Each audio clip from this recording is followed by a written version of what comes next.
Prince Andrew's visit to the tiny British South Atlantic island of St. Helena in April marked the 150th anniversary of British rule in a colony few in Britain know much about. But St. Helena is likely to become our final colonial responsibility, a troubled remnant of empire. Stand at! Ease it!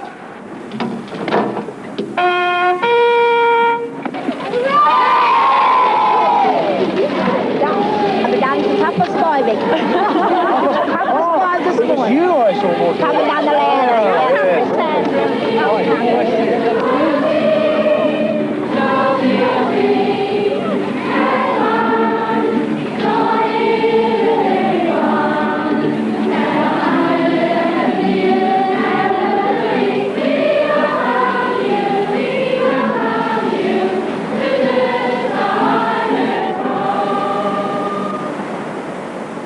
Behind the scenes of joy, at a royal gesture of recognition, St. Helena is an island with grave problems. Too small to be independent, her 5,500 people depend wholly on British aid for survival. There are no factories, no industry of any sort.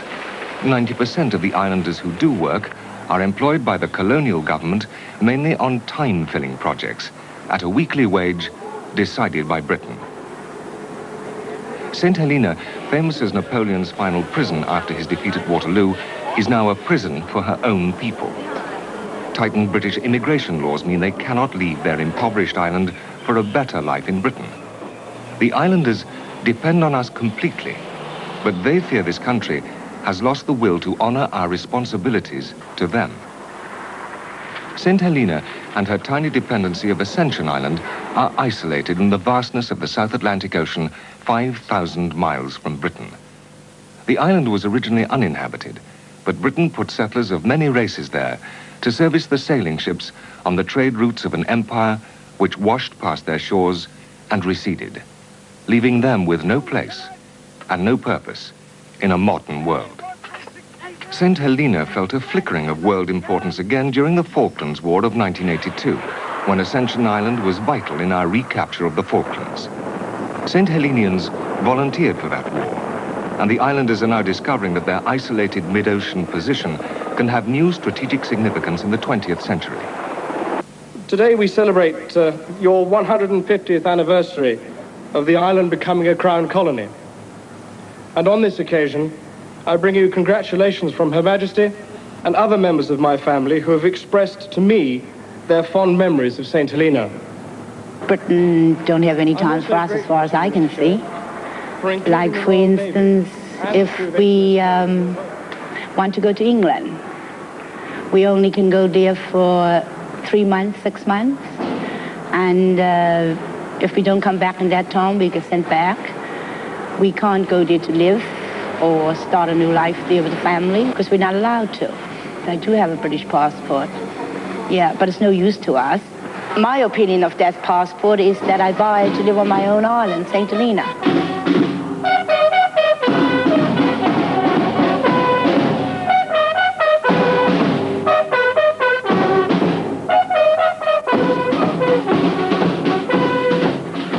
I think Britain do her best to help St. Helena's, but just that she don't know what goes on in St. Helena, you know what I mean? I don't think she know how us we are treated on St. Helena. So I think this government is making us suffer, you know what I mean? I think if we had something like a couple of oil wells or something that could make money, I feel Britain would be out here tomorrow, the ministers would be out here tomorrow. We've made use of St. Helena in the past. We've made use of Gibraltar. We've made use of the West Indian Islands. All have played their part in the history of these islands. And I think that we have an obligation to do something about it.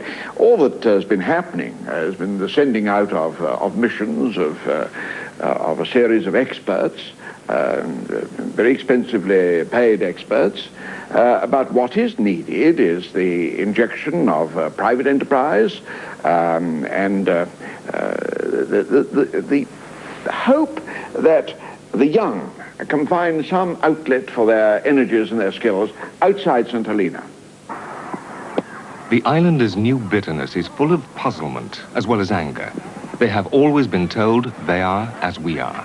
The same language, the same queen, the same passport, living a wholly British way of life 5,000 miles from Britain. The islanders believe that their previous value to us carries with it an obligation to help them. Now that value is spent. They consider that Britain has used them in the past and made them feel part of the British community. I don't think we can be any more British than a British. I mean, our whole way of life is British. I mean, our flag has always been Union Jack. Our national anthem is God Save the Queen.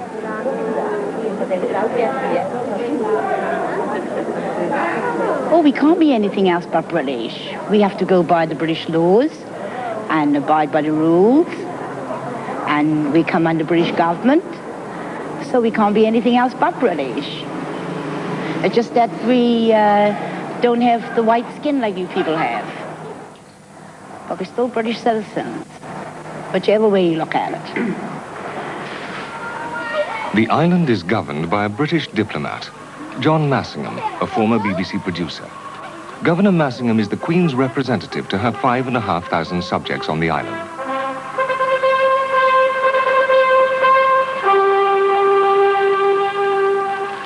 This is the St. Helena Government Broadcasting Service operating in the medium wave band. Yes, right, we'll move into it now then.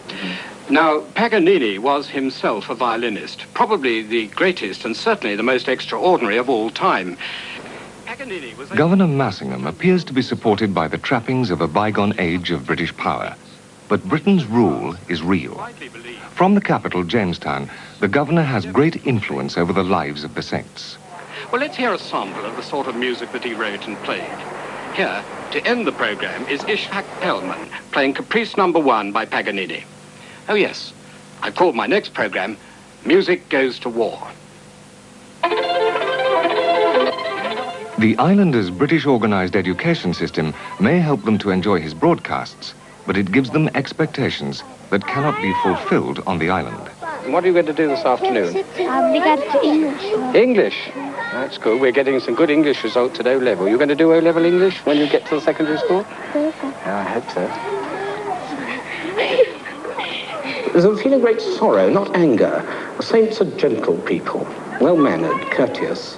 They don't feel the degree of anger some communities may do, but there's a feeling that they've been cast off by Britain, and this they can't understand.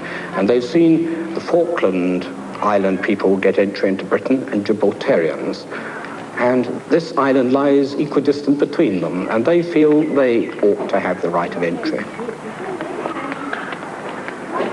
Avonmouth Docks, in early March. British St. Helenian citizen Cyril Yon is being deported.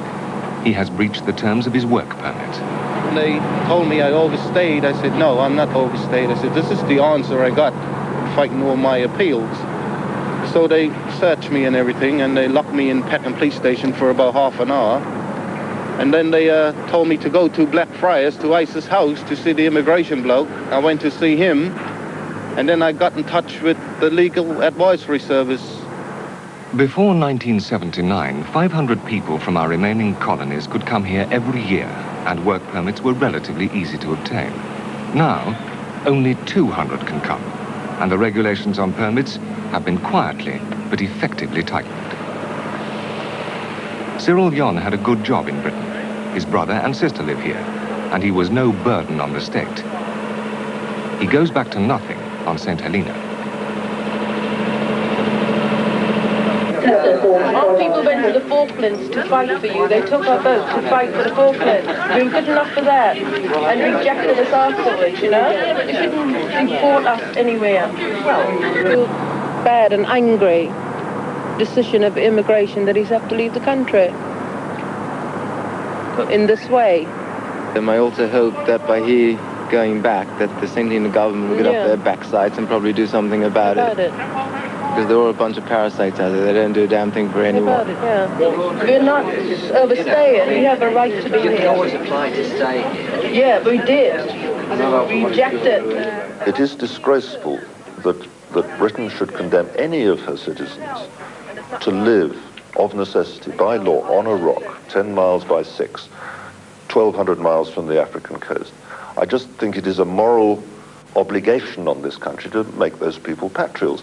We've made the Gibraltarians British citizens in full, and they can just walk up the road and they're in Spain, cross the straits and they're in Morocco. The Falkland Islanders are now British citizens. The immigration has made the person feel like a criminal. 6,000 St. Helenians aren't going to cause any problems for Britain, even if they all came here.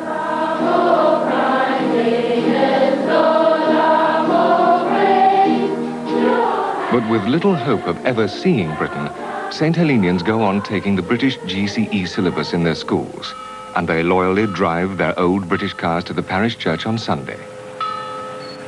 A mixture of many races, they have no culture but that of a motherland now denied them. Well, the problem of nationality is that following an election, Parliament decided that immigration into this country should be restricted. And of course one can understand that. If we've got 3 million unemployed here, you can't open the doors to people right, left and centre.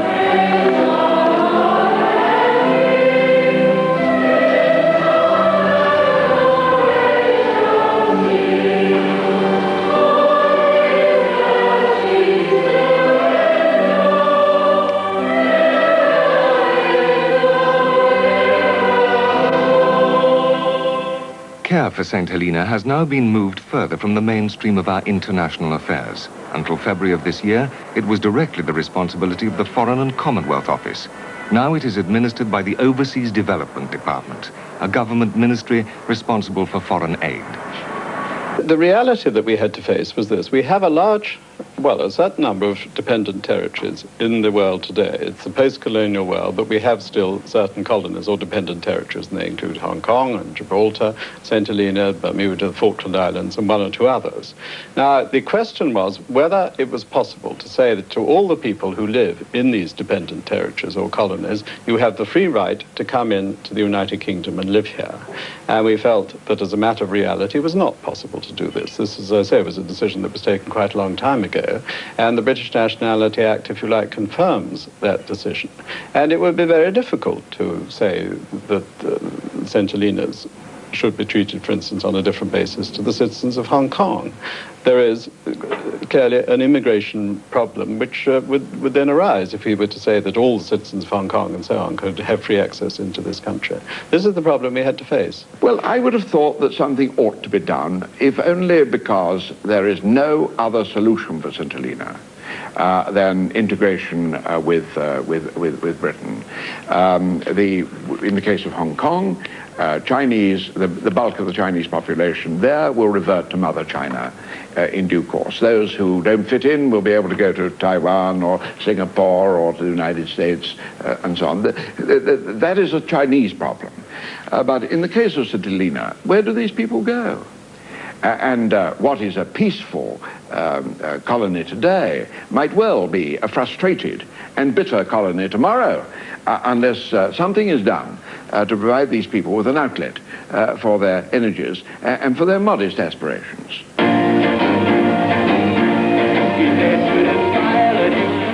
But the aspirations of Debbie Yon and the rest of the young people at the disco Prince Andrew attended in Jamestown are strictly limited. They cannot leave their island. But where can they find opportunity on it?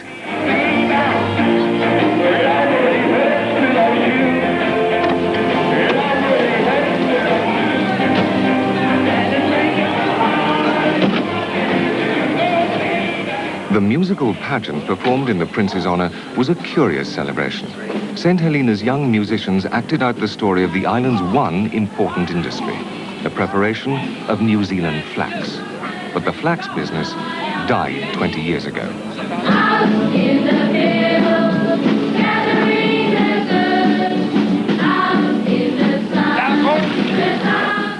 The island's scarce fertile land is still covered in 10,000 acres of flax.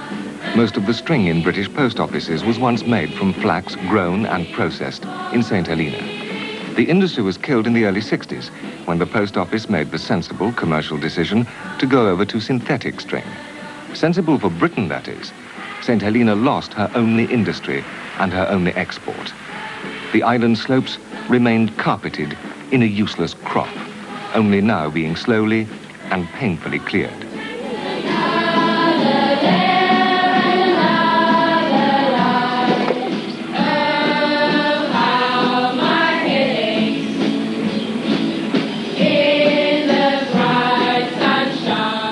St. Helena today is an island on the Dole.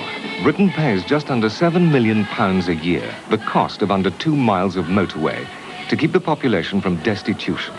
90% of the islanders are employed directly by the colonial government, doing often purposeless but always overmanned work, the only function of which is to keep the island just ticking over. There's a British-imposed basic wage of £30 a week, but food and other goods cost 2/3 more than they do in Britain.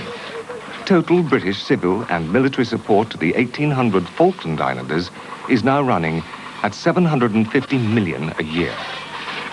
You can't put people into a situation where they will starve because you must keep them fed.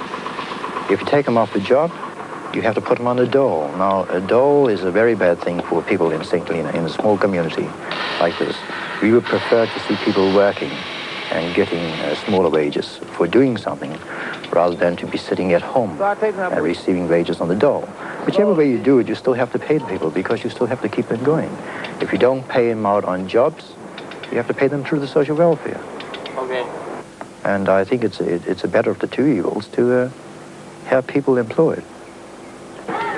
There is a mood at the moment of despondency. We're going through a very bad patch here. There's very little hope for the future. And although Britain is giving us more money, there's very little new development taking place. The money is having to be spent on propping up what is already here.